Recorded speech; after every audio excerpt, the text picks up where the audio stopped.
Yes, it's that time of year already. I know, gosh, another 12 months has gone by. It always seems very odd to stand up here, and I try not.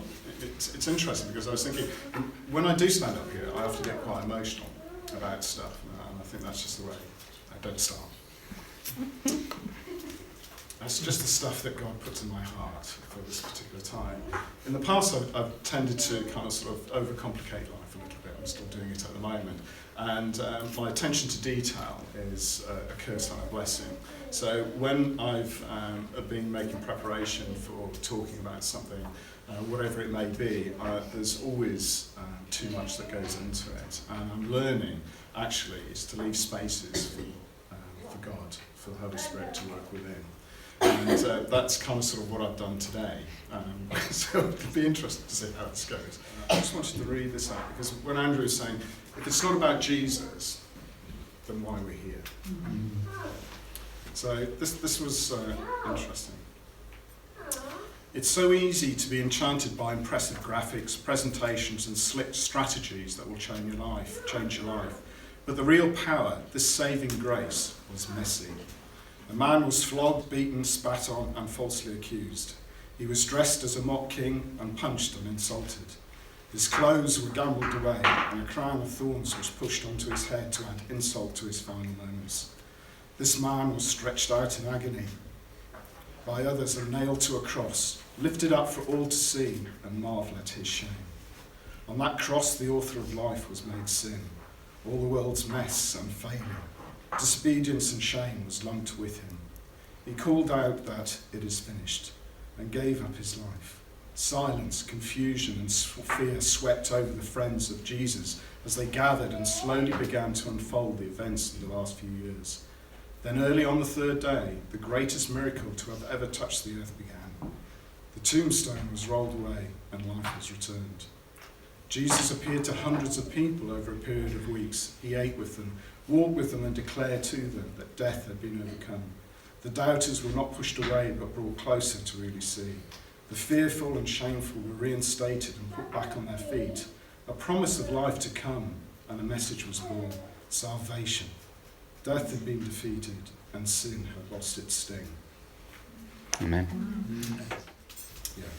So it's that time of year. I'm looking back very quickly about what it is, and inevitably that we have the dynamic duo. I don't know which one's you, which one's me. Okay. Okay, that's mean. That is definitely mean. Okay, making this kind of sort of presentation and trying to keep this what is often quite a sort of stiffy subject quite light. And so for those of you who've not been here before, then you might think, what on earth have I come to? This is just my kind of sort of way of presenting something that can often be quite dry, and particularly looking at the past. But this year is slightly different, because I know you've all been shocked to receive in your email outboxes and things like that something that's of a fairly lengthy weight. And so I've written this report and issued it before the AGM.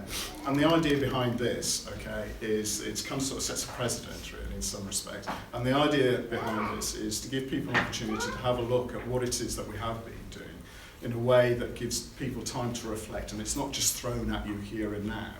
And to come back with some questions later on, and by the end of the month preferably, if there's things you don't understand or things that you want clarifying, then please send an email to me or talk to me or phone me or text me or whatever it is, and we'll produce some responses back for that. But I also know that for some of you, you might have got the latest technology and therefore will have received this email. Some of you won't have the latest technology and therefore may have suffered. I'm wondering what it is I'm talking about. So if you haven't had an email with the annual report on, we've got a couple of spare copies here, so either see me or Sarah afterwards. And if there's not enough copies, we can get some more to you. So what I'd like to do is to kind of sort of just quickly finish up with just some announcements for those of you who don't know. There's been some changes in the trustees over the last few months, and the great news, the good news, and the very welcome news is that Ben, if you'd just like to say hi, for those of you Tim, No. and Andrew Hi. have come on board as trustees, and they will take up positions and places to fill where Sue's not here today. Sue and Mike aren't here. They've been trustees for several years, and Mike's obviously leaving the area, and it's a shame that he's not here today, because we could have really honoured him for the work that he's been doing. But also for Sue, who's not only been a trustee for 4 years or so, but has also been our treasurer. Sue stepped down from a trustee, as having completed her 4 years that she said that she wanted to do earlier on in the year, and she's also stepping down as treasurer at the end of the year. And this is also an opportunity to say that if anybody's interested in taking on the role of treasurer or bookkeeping or whatever it is in which to help out, then if you want to come and see me or Andrew afterwards, and we can sort some stuff out. In addition, the sad news, the good news, however you might see it, is that I'm also stepping down. I think it's God's been working with me in various ways, and I'd like to create some more space for him to carry on the work within me. And I've been a trustee now since 2011, and more recently as chair in the last sort of 4 or 5 years. You know, with change, sometimes it's appropriate in which to kind of sort of step away from things and to let something new take place. So I know what you're saying. You're going to say, "Ooh, what's going to happen with the AGM now? It's not going to be, you know, so frivolous like this." And say, well, actually, that may be good.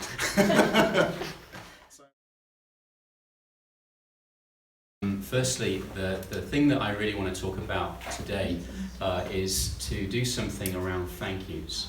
So one of the things that I've been kind of reflecting on most recently is how Thanksgiving changes your posture. You know, actually it's a good thing to give thanks, isn't it? It's a very good thing to say thank you, to recognise people who work. It's a great thing to be giving thanks to God. That's a good thing. It's shot through in the Psalms. You know, there's bunches of Psalms that relate to Thanksgiving. As many as there are which relate to, help me God, I don't know what's going on. But Thanksgiving somehow changes your posture. And changing that posture sometimes is really, really important. So that was one of the things I've been reflecting on recently, is how my giving thanks can really unlock situations where I felt that I'd been locked up. So I'm going to share a little bit about some of the thank yous that I'd like to give. And Tufty's already mentioned a few people by name, which is really good. But I'd like us to go through the last, 2018, 2019, and then just think ahead and give thanks. So we're going to look back, and we're going to pick up some of the things that are good to celebrate really, and give thanks, as well as to recognise some of the challenges that we've got going forward. And I want to talk a little bit about 2020, and also to talk a little bit about my sabbatical, and give a little bit of a personal response to what I felt God saying to me through that as we go forward. The first person who I would like to say thank you to is Tufty. Tufty and Ruth have been basically with us since, they were the first couple to come to faith when we started Living Waters. So they came through the very first Alpha that we did, and have just been amazing to see grow, how they've matured and the things that they've done. It's really just been a joy. And what we've seen in both of them really, which I'd like to sort of recognise, is that they have taken a hold of ideas and teaching and really looked at how they live it out. So more than most people, the thing that they're asking constantly is how do you do this? I don't think necessarily always kind of think that they're doing that, but actually that's what they do, and they do it really faithfully. So a big thank you is really to say thank you to Tufty, particularly for his role as Chair of Trustees over the last few years, for the way that he demonstrates being a servant leader in the things that he does, for being a seer. Those of you who have sat down with him from time to time will sometimes be provoked and challenged by some of the pictures and encouragements that he brings, that come and often are really perceptive to us. He's an incredibly supportive friend, more than any person really over the last 2 decades in this community. He has been a centre of gravity that's held people who were wanting to tear each other's eyes out at some points together in a really faithful way. He still is friends with so many people who've come through and left offended, but he maintains relationship and communication, which is fantastic. Serving for very often by himself, setting up the room, and Josh has taken on a little bit of that, so they're sort of on a rota now, kind of serving it together, but actually he, for a very long time, was making sure that this space was available to us to just come in and enjoy coming together. And then finally, I say finally, there is lots more. But some of the practical gifts, so some of you will have had him come and do your garden, or put up a decorative wall, or show you how to drill something, or whatever, and just that sort of practical service which he's done. Anyway, we would also like to recognise, as Tufty said, Sue and Mike. Mike and Sue are looking like they're going to be moving in the second week in January now, rather than the second week in December. So we will have a bit more time to be able to do a proper thank you for both of them and bless them. So I bought a similar gift for them, and also then we've got something at the back for Sue.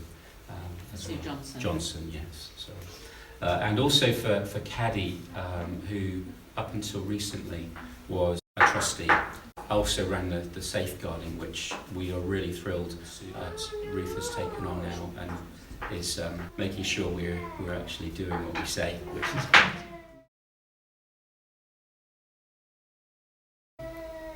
Okay, so the Thanksgiving for 2018. I just want to run through some of the things that we did, and I wonder if I can pause and we can pray. So in 2018, we had in July our Vision Day, and we talked about a shift and wanting to step into discipleship and mission more intentionally. We launched the different teams that we wanted to serve the centre community, the Living Waters community, and also looked at what we might do sort of to reach out to young families in a kind of more deliberate missional way. From 2018 or through 2018 and continuing, we multiplied significantly the prayer groups, and those of you who have been involved in a prayer group may well be able to give testimony as to how much of a blessing those gatherings are, to regularly come together with just 3 or 4 other people and to pray and to be accountable to one another for the lives that we lead following Jesus, and just have a forum to be able to unload some of the tensions and challenges that we have is really, really vital. Simple Churches continued, and we saw a number of just different gatherings of different types through those Simple Churches through 2018. So that was really some of the things that we want to celebrate. I want to give thanks as well for arrivals and departures in 2018. So these are people that came and joined the community, and these are people who left the community. So some of these names you probably don't, some of you won't know because you didn't meet them, because you arrived in 2018. So I think if I've missed people, then I'm really sorry. You just have to speak up. But we want to give thanks. So I want to pray at these named people and just say thank you for both those who've arrived and also those who've departed. So Ben and Hilary arrived in 2018, roughly. And Mike and Lauren and Robin and Theo arrived roughly in 2018, and Goff, I think that was sort of 2018-ish. Yeah. So those are the guys who arrived. The guys who left us, Beth and Ben Stoner, Maggie Smith and Betty Harrison. So in 2019, we commissioned the teams, the centre teams, so the worship team, the learning and development team, the Care and Connect team, and the operations team were all commissioned. We had 2 baptisms. So Goff got baptised and James got baptised this year, which is fantastic. That was really exciting. We had 1 wedding. Alan and Sarah had a wedding that don't really see. This is them. Kim Stillwell, who actually led the wedding, said that it was the most celebratory wedding he had ever been at.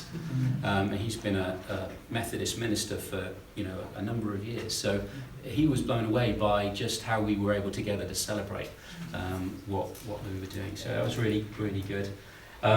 This one here says sabbatical for Andrew.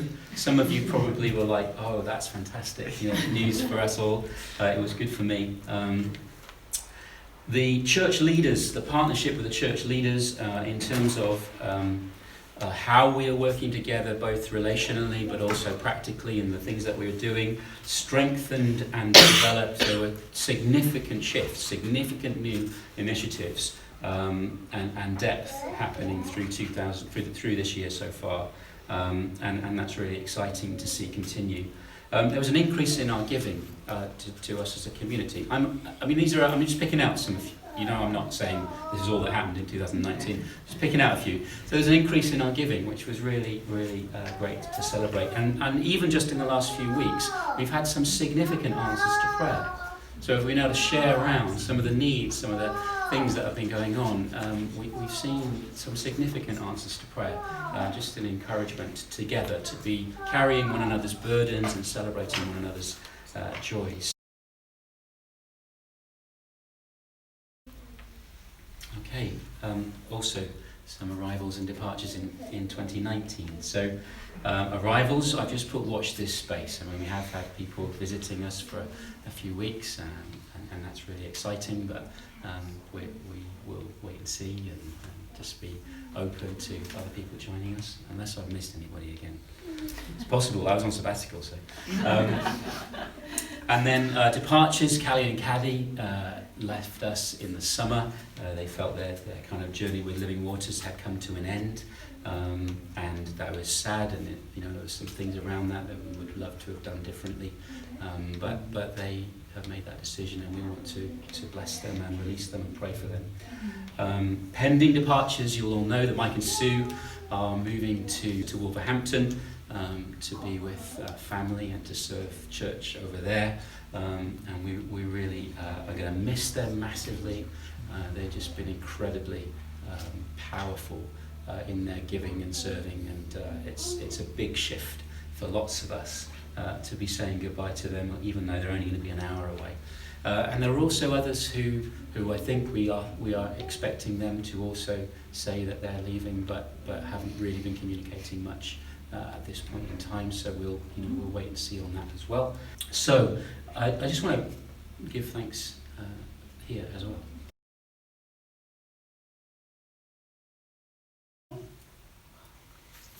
Okay, I'm going to move on to some other stuff now.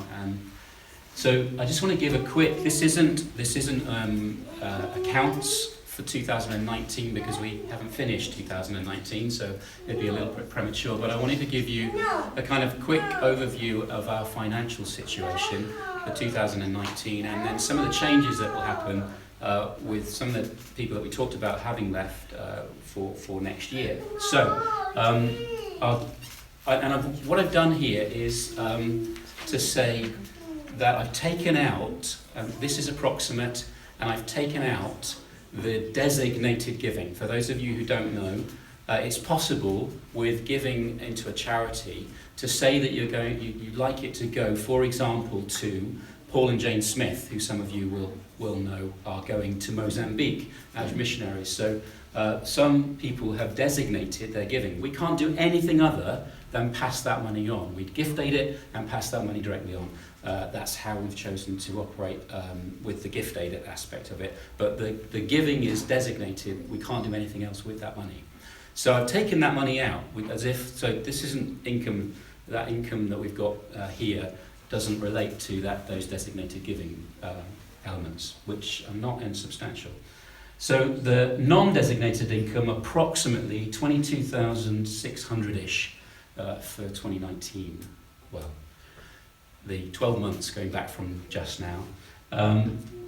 There's roughly the maintenance use of that, by which I mean like the rental of the rooms, covering the costs of websites and public liabilities and all of that sort of stuff, was 5,760. Our giving to missions in that period was 8,780. So it's not quite sort of equal, but a little bit more shaded on the missions giving. And that includes basically support to individuals who are working in missions. I've mentioned Paul and Jane, Wayne, who is a missionary, intergenerational missioner in and around Ludlow, Mark and Lex, who are in Thailand. These are the sort of areas that we're giving into. And there's a balance, an unspent balance of about £8,000 within that 2019 figure, which isn't something that we generally have. So it's a bit of a problem for the new trustees. You're not supposed to build up money. So the first sort of order of business in January for us in our first trustees meeting will be like, how do we make sure that we don't build up too much money? Because you saw the state, if you read the report that Tufty carefully prepared.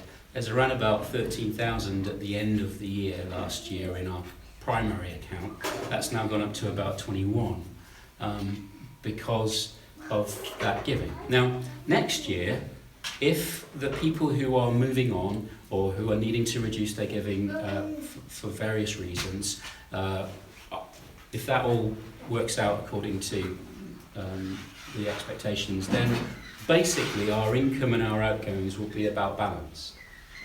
So this is a bit of a blip this year as it stands at the moment, unless there's an increase in giving, and that's one of the things that I'd really like to encourage people. If you're not giving anything at the moment, then I really encourage you just to think about what you could give. The reasons for giving are mainly around because it's good to do it, and secondly around it enables things to happen, and we can do things as a community together. You can kind of see our priorities there, that we much prefer to go towards giving towards mission. The thing around how we've tended to do mission support is to look for a relationship. So rather than, there has been one where we gave some money to set up a kitchen in Liberia, which was great to be able to do. But generally speaking, what we'd like to give money into is places where there's relationship, where we can kind of continue and build sort of into a quality relationship. So Paul and Jane were part of us for a number of years and still are, still connect into the Prayak groups and various other things. They consider us to be their sort of home church, at least one of them. So we want to continue to support them. And the same thing is true with Wayne. And if anybody else wants to go onto the mission field, bring it on. We'd love to. We'd love to release more people to do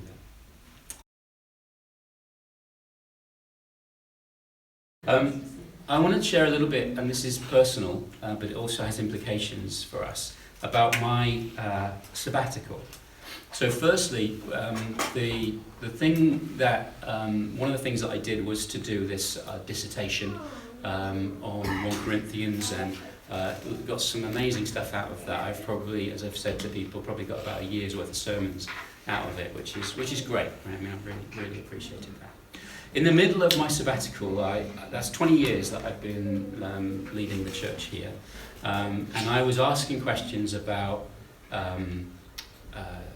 what's the next season for us as a church, and what's the next season for me personally in the role that I have. And I was wanting to keep that fairly open.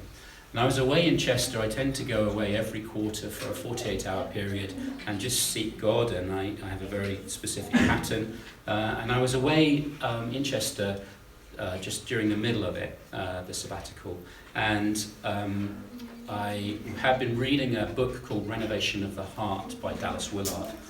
And Dallas Willard writes in that about the church, and he talks from Ephesians chapter 4, which is the picture of Christ giving gifts to the church that then build up, that they equip God's people to serve, and build their church builds itself up as it speaks truth in love and attains the maturity of the fullness of Christ. Those are the things that it says there. And he wrote this really simple statement that said, this is not an impossible ideal. It happened then, it can happen again. And I thought, oh, ouch. It was one of those where you kind of thought, that really impacts me. And I went for a walk just to process this, and I realised that I had, when I first started serving God in leading churches, I had really held on to that passage as a reality, something that was really possible, and that over the course of time I'd let it go to become something of an impossible ideal. And I had to repent. I had to really seek God and change my heart and confess that I'd let that go. And the question God asked me, it felt as if the Holy Spirit asked me the question, are you ready to go again? Do you believe that still? Can you hang on to it as a reality rather than letting it become an impossible ideal? And so I said, yeah, I am, but I need to know from you what gift I am to the church. So in this passage it says Christ gave some to be apostles, some to be prophets, some to be evangelists, some to be pastors and teachers. It's the thing that it says. And I just said, look, I don't know. I want to know what gift I am. And through a course of seeking him through the rest of the day, I felt God say to me, there are 3 things that I want you to really devote yourself to. So the first thing is to be a living example of the lifestyle that's being described in this passage. Yeah, definitely do that. The second thing is to bring the sort of theological reflection, the insight, the study the word, and bringing that to serve the church in whatever capacity. And the third thing was to mentor and bring in 1 to 1 or 1 to few just my experience and my gifts in terms of words of wisdom or insight into equipping people. So those are the 3 things.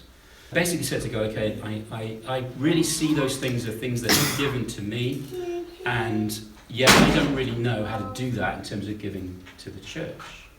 How do I do that? And I wasn't just thinking about here either. I was thinking, even beyond that. We've got this cross-church partnerships. How does that? But I'm asking the question. I have no idea how to go beyond and step into those 3 things. And the next day, I arranged to have a coffee with Aled Griffiths. Some of you will know Aled. And basically, through the conversation, he said, I could do with your help. There's 3 things particularly I want you to do. I'd really appreciate if you could mentor some people. I know that you're a living example, that, so I really, am encouraged by that, and it would be great to have your theological reflections. So I don't know about you, I don't believe much in coincidences, but it was one of those situations where you kind of like, wow. This was within 24 hours. He told me he'd woken up the day before and God had told him pretty much to say this. So as I'm asking God, how do you do this? He's waking up with that kind of impetus. So it just felt like, okay, that's a confirmation. That to me means something of a shift. So in terms of my role here, like I've been leading, I've been the kind of the point person or whatever you want to call it. What my sense is that this is, if you like, the beginning of the end of that. That there's a transition ahead.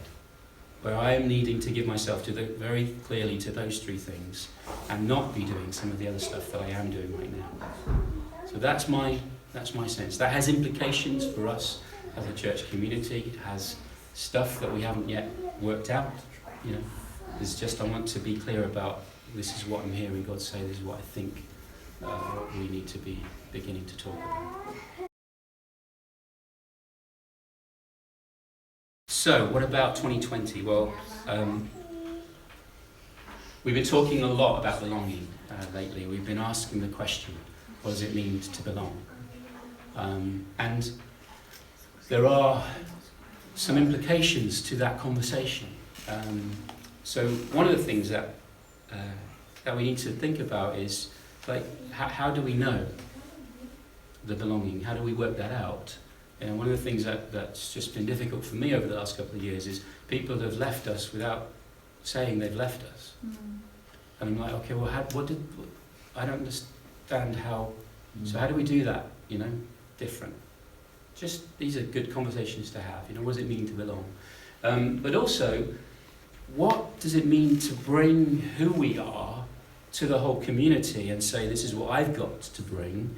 This is the gift that God's given me to be to us. And how do we make sure that those things are released without it becoming, right, let's set up a rota of all the lists of jobs that we want to do, and you can slot in on one or two of them, and it's going to be hard and whatever else. Without going that way, how do we generally encourage a release of better engagement with each other? There's a need to review and revise, and we really are looking at ways of finding fresh impetus. One of the things that you might recognise from the Vision Day is this picture of how we wanted to sort of move things forward, of recognising the Vision team and then these different teams of worship, camp connection, learning and operations. But there's been some significant changes in terms of personnel. Mike Needs has been a very faithful part of the Vision team, and he's, they're moving on. That's a big shift. And we've also had a number of other people in key roles moving on that Tufty's already mentioned. One of my reflections is that some of what we have tried to do has got lost in translation. I don't know whether it's true to say that that's happened across the board, but some of the things that we've tried to share have just become overly complicated. People have not understood what's the heart behind it, so the simple principle behind these teams. But I think we ought to be a community that learns to worship, that learns together, follows Jesus better, that worships more, that cares for one another, and things run as smoothly as possible. That's so simply put, that's what we're trying to do by releasing people to do it in these teams. But they haven't really worked very well across the board. So there's been sometimes that's about the wrong people being in the wrong places, or the right people being in the wrong places, however you want to describe that. So there's need to just review who's doing what. And sometimes it's about communication. Sometimes it's about a dysfunctional communication. So not really understanding what it was all about in the first place and being kind of then thrown by the thing that you ended up being a part of. So we've ended up with, I think, right intentions, but not necessarily the right outcomes. Now, I don't know about you. This is fine for me. It should be great. It should be absolutely perfectly, okay for us to experiment, to get something really badly wrong, and to come back and say, you know what, we didn't do that very well. Let's try again, shall we? Okay. So now that might not be comfortable to you. It might not be the way that you have, particularly some people operate in a very hierarchical leadership sort of context, and the omission of, that you might have someone at the top of that who isn't sort of totally able to see the future and work out, then, it's problematic. But we are not like that. So I am getting some help from wise friends, two people particularly outside Living Waters, just to help us process some of the questions that we are now wanting to sort of work through.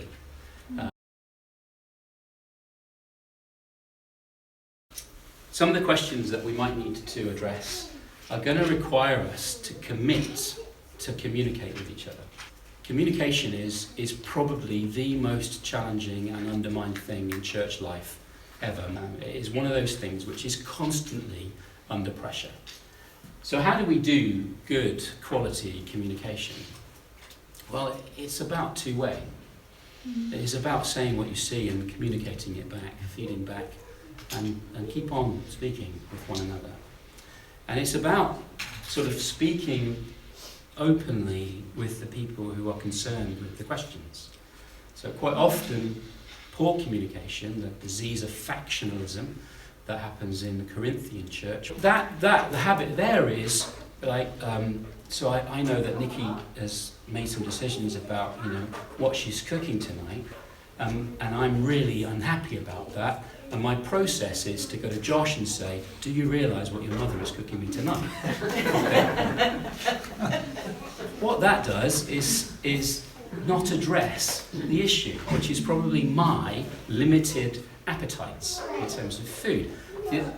Because I don't bring that into the open in a place which is able to be accountable for, But we have that habit. That's a lot easier, that way of communicating. It's a lot easier than to take it into the realm we're supposed to in a good open way. So we're going to gather together some smaller groups and some larger forums over the course of the next, beginning in January. This isn't going to start now, but beginning in January, to process some of the questions that we need to, just gathering people together. And I want to really encourage you to try and make those spaces a priority, to try and be in the room, and to try and commit to being good communicators.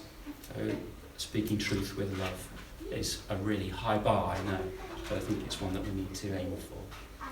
And bringing to that the things that God is giving us, so that bring our sense of what God is saying into that space, being important.